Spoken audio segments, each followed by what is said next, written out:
కార్మిక కాలనీ నుంచి మాట్లాడుతున్నాము. ఈరోజు దౌర్జన్యంగా వచ్చి కంచేయాలని చూస్తున్నారు. మేము ఆల్రెడీ కోర్టులో ఆశ్రయించున్నాము. కానీ ఎటువంటి నోటీసులు మాకు ఇవ్వకుండా మాకు వారిని అరెస్ట్ చేస్తాము, మిమ్మల్ని లోపలేస్తాము, కొడతాము అని బెదిరించి మరీ ఫంక్షన్ చేస్తున్నారు.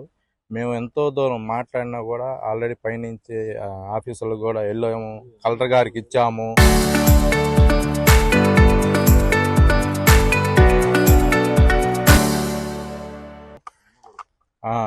మేము కలెక్టర్ గారికి కానీ ఎస్పీ గారికి కానీ అందరికీ నమోదు ఇచ్చాము. ఆల్రెడీ కోర్టులో కూడా మేము కంట్ ఆఫ్ కోర్టు కింద కేసు వేస్తున్నాము. మాది ఇంకా పేపర్ వర్క్ జరుగుతుంది. మేము ఆల్రెడీ పోరాడుతున్నాం, కోర్టులో పోరాడుతున్నాం. వీళ్ళేమో కావాలని దౌర్జన్యంగా వచ్చి ఈ రోజున ఫెన్షన్ చేస్తున్నారు.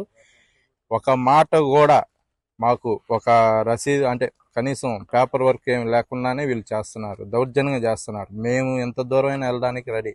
ఇప్పుడు మేము ఇంతమంది చావుకైనా రెడీ, దేనికైనా రెడీ. ఎందుకంటే ఇది గవర్నమెంట్ భూమి. మేము 15 ఏళ్ళ నుంచి ఉంటున్నాము. మేము 15 ఏళ్ళ నుంచి ఉంటున్నా కూడా దౌర్జన్యంగా ఈ ప్రజెంట్ ప్రభుత్వం కూడా మాకు సహాయం చేయడం లేదు. సహాయం చేయాలని వాళ్ళకి తెలుసు ఇది గవర్నమెంట్ భూమి అని తెలుసు. కానీ ప్రైవేట్ భూమి అని కావాలని నమ్మించాలని జనాభాకి, మీడియాకి అందరికి నమ్మించాలని ఏదో చేస్తున్నారు. అది కరెక్ట్ కాదు, ధర్మం కాదు. ఏదైనా ఉంటే కోర్టులో చూసుకోండి. కోర్టుకు వచ్చి కోర్టు ద్వారా మాకు ఏదైనా న్యాయం జరుగుద్దని కోర్టుకు వెళ్ళున్నాము. కోర్టులో ఏదైనా తేలితే రావాలి, కానీ ఇట్లా దౌర్జన్యంగా పెన్షన్ వేయడానికి మాకు సమ్మతి కాదు. అది మాత్రం ఖచ్చితంగా మేము చెప్తున్నాం. మేము గత 17 సంవత్సరాల నుంచి ఇక్కడ కాపురం ఉంటున్నాము. మాకు 2016లో ఇట్లా వేరే వాళ్ళు వచ్చేది ప్రైవేట్ భూమి అమ్మా అని అంటే మేము కోర్టుకి వెళ్ళి ఉన్నామండి. 2016లోనే పర్మనెంట్ ఇండిషన్ ఆర్డర్ వచ్చింది. కొంతమందికి మళ్ళీ 2018లో కొంతమందికి పర్మనెంట్ ఇండిషన్ ఆర్డర్ వచ్చిందండి. వీళ్ళు ఎలాగే వచ్చేసి భూమి అని అంటే ఏమంటే మీ భూమి అయితే ఎక్కడ ఉందో తెలుసుకోమన్నాము. కోర్టు కమిషన్ వేసామండి. కోర్టు కమిషన్ సైట్ మీదకి వచ్చే స్థలం మీదకి కమిషన్ వేసి అమ్మా ఇది ప్రభుత్వం భూమి, మీరే ఉండండి, ఇక్కడ మీకే హక్కు అని చెప్పారండి. మేము ఇన్ని సంవత్సరాల నుంచి ఉంటున్నా ఎవరు రానోళ్ళు కోర్టుకి వెళ్ళున్నామండి. ప్రతి ఒక్కరం కోర్టుకి వెళ్ళున్నాము. కోర్టుగా రాకుండా వీళ్ళు దౌర్జన్యంగా వచ్చి మన 4వ తారీఖు వచ్చి రేత్రికి 200 మందిని 3 జేసీపీలు ఎత్తుకొని వచ్చి పడేశారండి. పడేసిన కాడి నుంచి మేము అన్ని చోట్లకి వెళ్ళి అర్జీలు ఇస్తున్నాం. కలెక్టర్ గారి దగ్గరికి వెళ్ళాము, మన కలెక్టర్ గారి దగ్గరికి, ఎస్పీ దగ్గరికి వెళ్ళాము, అందరి దగ్గరికి వెళ్ళి ఇస్తున్నామండి.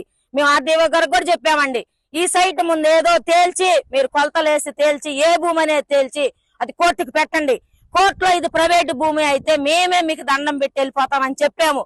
కానీ ఇప్పుడు దౌర్జన్యంగా ఏ అధికారులు వచ్చారో ఎవరు వచ్చారో దౌర్జన్యంగా వచ్చి ఇక్కడ వేయాలని కంచేయాలని మమ్మల్ని ఎన్నిచి పంపాలని బలవంతంగా చూస్తున్నారు. మేమైతే బలవంతంగా మీరు పంపిస్తే మేము పోవండి. ఇదిగోండి మేము ఇదే పోసుకొని తగలబెట్టుకొని చచ్చిపోయి మా సావు కారణం ప్రభుత్వ యంత్రాంగము ఎవరైతే ఏ పదవుల్లో ఉన్నారో వాళ్ళందరూ ఇక్కడ మా సావుకు మీరే కారణము. మేం గాని ఇట్లా దౌర్జన్యంగా వచ్చి మా మీద దౌర్జన్యాలు చేస్తే మేము పెట్రోల్ పోసుకొని ఇక్కడే తగలబడి చచ్చిపోతాము. ప్రతి ఒక్కరమే మేము ఇదే చేసేది. ఎవరైనా మీరు దయచేసి మీరందరూ మా బాధ అర్థం చేసుకోండి. ఈ భూమి అనేది ఆర్డీఓ గారు వాళ్ళకి మీరు సహకరించే కాడికి ఈ భూమి ఏదో తేల్చండి, తేల్చి కోర్టుకు పెట్టండి. మేమే మీకు దండం పెట్టి పోతామంటున్నాం కదా. మరి మీరు ఎందుకు ఇట్లా దౌర్జన్యాలు చేస్తున్నారు, ఎందుకు చేపిస్తున్నారు? మాకు ఈ భూమి తేల్చింది, మేము ఎన్ని నుంచి వెళ్ళము. దౌర్జన్యంగా గాని వచ్చారు అంటే మేము మాత్రం పెట్రోల్ పోసుకొని తగలబడి సచ్చేదే. మేము చచ్చిపోయినాక మా సావు కారణం కార్మిక నగర్ లో పేద ప్రజల సావు కారణం ప్రభుత్వం. ఇది మాత్రం గట్టిగా దయచేసి మా ఎందున ఇది మాత్రం అందరికీ వేయండి అయ్యా. చరిత్ర సృష్టించినోడు ఇప్పుడు ఆ చరిత్రని తిరగరాయబోతున్నాడు.